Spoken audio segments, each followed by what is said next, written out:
Welcome to my YouTube channel daily discoveries. ఈరోజు వీడియోలో జోరుగరం recipe గురించి తెలుసుకుందాం. జోరుగరం తయారు చేసే విధానం మరియు జోరుగరంకి కావాల్సిన పదార్థాలు ఇప్పుడు తెలుసుకుందాం. పప్పుల పొడి, బొరుగులు, పసుపు, శనగపప్పు, జీలకర్ర, మినప్పప్పు, ఆవాలు, చింతపండు రసం, నూనె, ముందుగా మిక్సీ పట్టిన ఎండు కొబ్బరి, పచ్చిమిర్చి, ఉప్పు మిశ్రమం, ఉల్లిపాయలు, బెల్లం, కొత్తిమీర. ఇప్పుడు మనం జోరుగరం ఎలా తయారు చేయాలో చూద్దాం. ముందుగా ఒక బాండీ హీట్ చేసి అందులో ఒక 3 టేబుల్ స్పూన్స్ వరకు ఆయిల్ హీట్ చేయాలి. ఆయిల్ హీట్ అయిన తర్వాత అందులో 1 టేబుల్ స్పూన్ మినపప్పు, 1 టేబుల్ స్పూన్ శనగపప్పు, 1 టేబుల్ స్పూన్ ఆవాలు, 1 టేబుల్ స్పూన్ జీలకర్ర వేయాలి. ఇలా ఆవాలు, మినపప్పు, జీలకర్ర, శనగపప్పు వేసిన తర్వాత బాగా మగ్గించాలి. మినపప్పు మరియు శనగపప్పు బ్రౌన్ కలర్ వచ్చే వరకు మగ్గించిన తర్వాత అందులో మనం ముందుగా తరుముకున్న ఉల్లిపాయ ముక్కల్ని బాండీలో వేయాలి.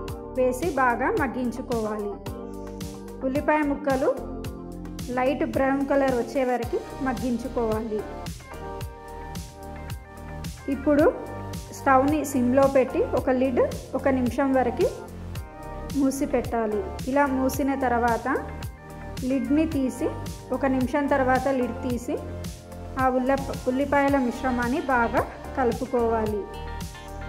ఇప్పుడు మనం ముందుగా మిక్సీ పట్టిన ఎండు కొబ్బరి, పచ్చిమిర్చి మరియు ఉప్పు మిశ్రమాన్ని బాండీలో వేసుకోవాలి.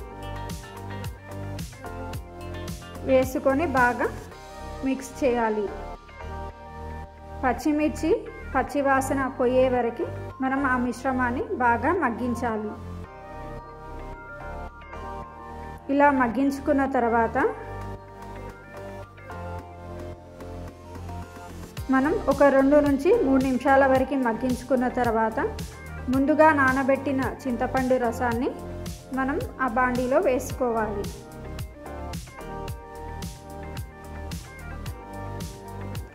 చింతపండు రసం వేసిన తర్వాత మనం చింతపండు రసం నానబెట్టిన గిన్నెతోనే ఒక 3 గిన్నెల వరకు బాండీలో వాటర్ వేసుకోవాలి.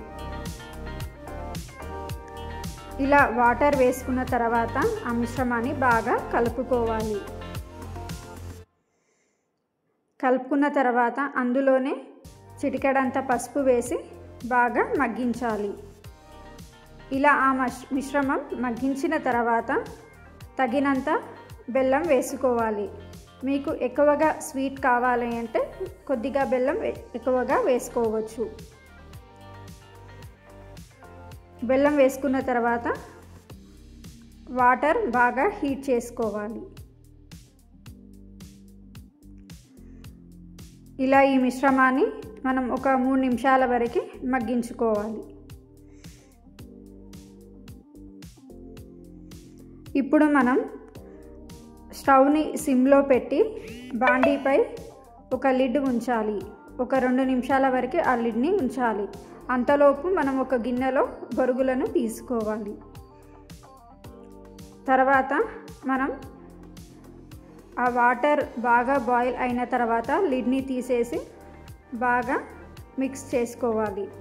ఇప్పుడు మనం అందులో కొద్దిగా కొత్తిమీర వేసుకోవాలి. వేసుకొని ఆ మిశ్రమాన్ని బాగా కలుపుకోవాలి. జోరుగరం రెసిపీ మనకు టేస్టీగా రావాలి అంటే బాగా మగ్గించుకోవాలి. ఒక 5 నిమిషాలు లేదా 10 నిమిషాల వరకైనా మనం ఆ మిశ్రమాన్ని మగ్గించుకోవాలి. అప్పుడే మనకు టేస్టీగా రెసిపీ అనేది వస్తుంది. మనం ముందుగా ఒక గిన్నెలో బొరుగులు తీసుకున్నాం కదా, అందులోనే ఒక 2 టేబుల్ స్పూన్స్ వరకు పప్పుల పొడి వేసుకోవాలి. వేసుకున్న తర్వాత మనం మగ్గించుకున్న మిశ్రమాన్ని బొరుగుల్లో వేసుకోవాలి. ఒక 2 లేదా 3 గరిటెల వరకు ఆ మిశ్రమాన్ని బొరుగుల్లో వేసుకొని బాగా కలుపుకోవాలి. ఆ మిశ్రమం బొరుగులకి పట్టుకునే వరకు బాగా కలుపుకోవాలి. అంతే, ఫైనల్గా ప్లేట్లో సర్వ్ చేసి కొత్తిమీరతో గార్నిష్ చేసుకోవాలి. ఇంతే, ఎంతో రుచికరమైన జోర్గరం రెసిపీ రెడీ. ఈ రెసిపీ స్నాక్స్ మరియు టిఫిన్స్కి యూజ్ చేయొచ్చు. మీరు కూడా ఈ రెసిపీ ఇంట్లో ట్రై చేయండి. ఈ వీడియో మీకు నచ్చినట్టయితే మా యూట్యూబ్ ఛానల్ని సబ్స్క్రైబ్ చేయండి.